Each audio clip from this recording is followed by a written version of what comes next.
اللہ کے واسطے چپ رہنا سیکھو، صبر کرنا سیکھو، غصے کو پینا سیکھو، تو آپ کی زندگی چھوٹے سے گھر میں بھی جنت بن جائے گی۔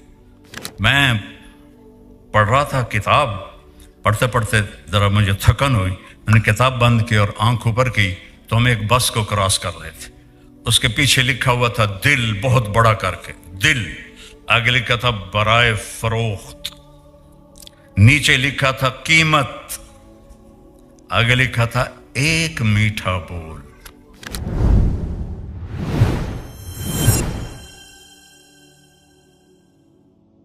صرف اخلاق اچھے کرو، بول اچھا کرو، آپ کی زندگی جنت بن جائے گی۔ اللہ کی قسم، پیسوں سے نہیں ہوتا،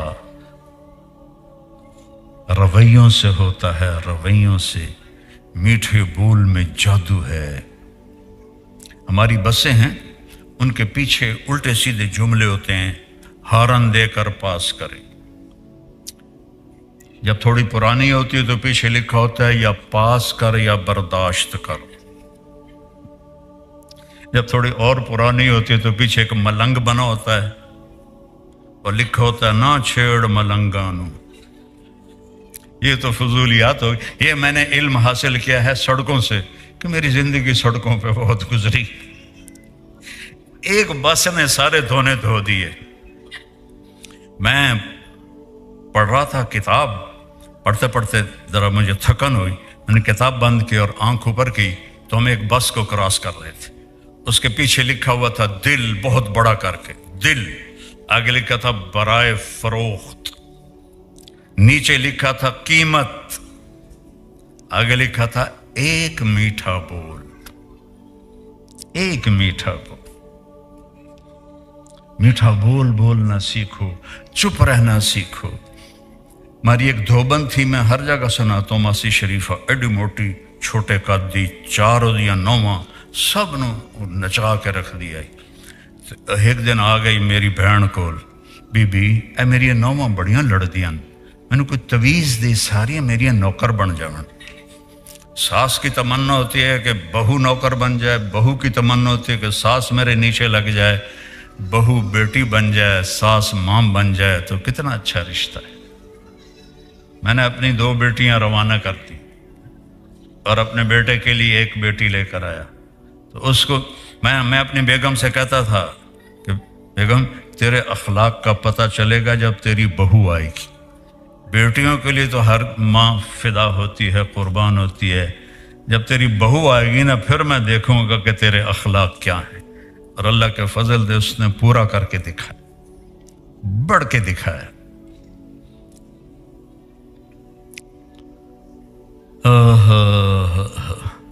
میری بہن نے ایک کاغذ لیا، اس پر ایسے ایسے کر کے ایسے رول کیا، ایسے کیا، پھر یوں کیا، پھر یوں کیا، پھر یوں کیا، پھر یوں کیا۔ اس کو یہ تو بڑا ہے چھوٹا بنا کے، ماسی شریفہ تیری جس لیے 9 نال لڑائی ہوئے، اے تویز تو ایتھے رکھنا ہے تے چک مار کے بہ جانا،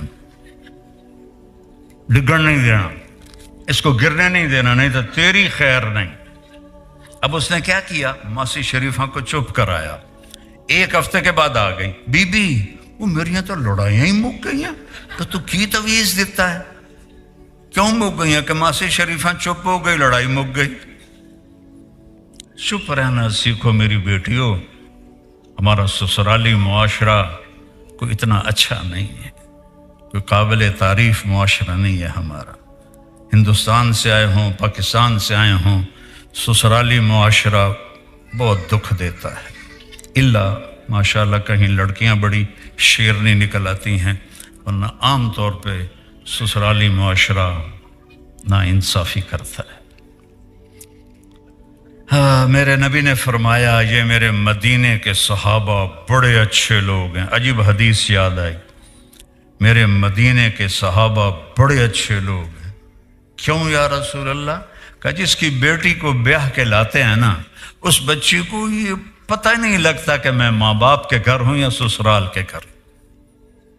یہ سیکھو، درگزر کرنا سیکھو۔ عورت کو اللہ نے زیادہ نازک بنایا ہے، قربانی زیادہ ہے، ماں چھوڑی، باپ چھوڑا، بہنیں چھوڑی، بھائی چھوڑے، سہیلیاں چھوڑی، گھر چھوڑا، عادات چھوڑی، اور ایک پرائے گھر میں جا کے چلی گئی۔ چوتھے دن ہی اس پر چڑھائی شروع ہو جاتی۔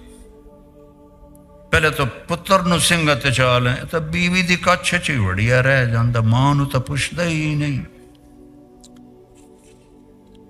اور اس پر طلاقیں ہو گئیں۔ تو اللہ کے واسطے اب میرے بچے بھی بیٹھے ہو، بیٹیاں بھی بیٹھے ہو، بھائی بہنیں بھی بیٹھے ہو، چپ رہنا سیکھو، صبر کرنا سیکھو، غصے کو پینا سیکھو، آپ کی زندگی چھوٹے سے گھر میں بھی جنت بن جائے گی۔ اب محل کھڑا کر دیں، نہ آپ کی زبان اچھی ہو نہ بیوی کی زبان اچھی۔ چند سال پہلے ایک میرے دوست ہیں، 10-12 ارب کی پارٹی ہیں، وہ کہنے لگے جی ایک خاتون آپ سے ملانی ہے، یہ انگلینڈ میں رہتی ہیں، اور میرے جیسے 200 آدمی اس کے خاوند کی جیب میں آ سکتے ہیں۔ خود وہ 10-12 ارب کی پارٹی ہے، وہ کہہ رہے ہیں میرے جیسے 200 اس کے خاوند کی جیب میں آتے ہیں۔ میں کہا ملا دیو، میں کہڑا کوئی پاؤنڈ لینے۔ تو وہ آئی اور تھوڑے دیر بعد رونے لگی، کہنے لگی مولانا میری کیا زندگی ہے، لوگ سمجھتے ہیں میں بڑی خوش قسمت ہوں، بڑا پیسہ ہے، بڑی گاڑیاں ہیں، بڑے زیور ہیں، میرے خاوند کا سلوک ہی اچھا نہیں تو میں آگ لگاؤں۔ اس کو سلوک نہیں ملا، باقی سب کچھ ملا، تو ایک اجنبی کے سامنے بیٹھی رو رہی ہے۔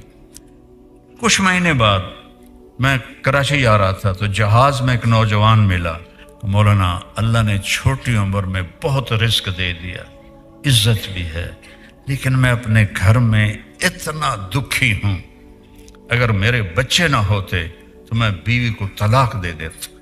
میں نے کہا کیا ہوا؟ کہ اس کی 30 فٹ لمبی زبان ہے۔ میں کہا 29.5 فٹ کٹ دے تو باقی منہ چران دے۔ ایک خاوند کی وجہ سے رو رہی ہے، ایک بیوی کی وجہ سے رو رہا۔ میرے عزیزو، آپ کا سکھ چین آپ کے سلوک میں چھپا ہوا ہے، آپ کے سلوک میں چھپا ہوا ہے۔ باقی اصل زندگی تو جنت میں ملے گی، جہاں کوئی لڑائی نہیں ہوگی۔ لڑائی نہ ہو یہ تو ہوتا ہی ہے۔ نبیوں کے بعد سب سے بڑا جوڑا ہے علی و فاطمہ، ان سے بڑا جوڑا کوئی نہیں۔ میرے نبی تشریف لائے بیٹی کے گھر، وہ ایسے بیٹھی، بیٹا کیا ہوا؟ کہ میرا اور علی کا جھگڑا ہو گیا، اب اس سے بڑا گھرانہ میں کہاں سے پیش کروں؟ تو آپ نے کہا علی کدھر ہے؟ کہ باہر نکل گئے۔ اب آپ نے یہ نہیں کہا کہ میں سسر ہوں، میں کیسے داماد کو بلاؤں؟ آپ خود ڈھونڈنے گئے، تو آپ مسجد میں لیٹے ہوئے تھے، تو ہم نے کہا قم یا ابا تراب، ابو تراب اٹھو۔ مٹی لگی ہوئی تھی، تراب مٹی کو کہتے ہیں۔ حضرت علی فرماتے ہیں مجھے یہ لقب پوری دنیا مل جانے سے بھی زیادہ محبوب ہے۔ اور آپ ان کو لائے، گھر آئے، کوئی بات نہیں فاطمہ سے پوچھی نہ علی سے پوچھی۔ یہ جو صلح کرانے جاتے ہیں نا، یہ ہو لڑا کے آ جاتے ہیں، ہاں بھائی تو کی آکھیا؟ میں تو کچھ نہیں آکھیا، یہ نہیں آکھیا، ہاں بھائی تو کی آکھیا؟ میں تو کچھ نہیں آکھیا، اس آکھیا ہے۔ او ماشاءاللہ ڈھیر اگلا کے آ جا۔ میرے نبی نے کیا کیا؟ سنو غور سے، آپ ایسے لیٹ گئے، میں لیٹ کے کیویں بھی کھاتا ہوں، آپ ایسے لیٹ گئے اور ادھر علی کو لٹایا، ادھر فاطمہ کو۔ علی کا ہاتھ اٹھا کے اپنے سینے پہ رکھا، فاطمہ کا ہاتھ اٹھا کے علی کے ہاتھ پہ رکھا، اور اپنا ہاتھ فاطمہ کے ہاتھ پہ رکھا۔ اب یہ علی کا ہاتھ، یہ فاطمہ کا ہاتھ، یہ میرے نبی کا ہاتھ، اور آپ نے فرمایا دونوں سے کہو ہماری صلح ہو گئی۔ کچھ نہیں پوچھا، کہو ہماری صلح ہو گئی۔ کہا جی ہماری صلح ہو گئی۔ دونوں خوش ہو گئے اور آپ باہر نکلے، وہ رنگ چمک رہا۔ صحابہ نے پوچھا یا رسول اللہ بڑے خوش نظر آ رہے ہیں۔ فرمایا علی و فاطمہ کی صلح کرا کیا رہا۔ تو یہاں تو یہ کھٹ پٹ چلتی رہے گی، اس کو مٹانا ہے، اس کو بڑھانا نہیں ہے۔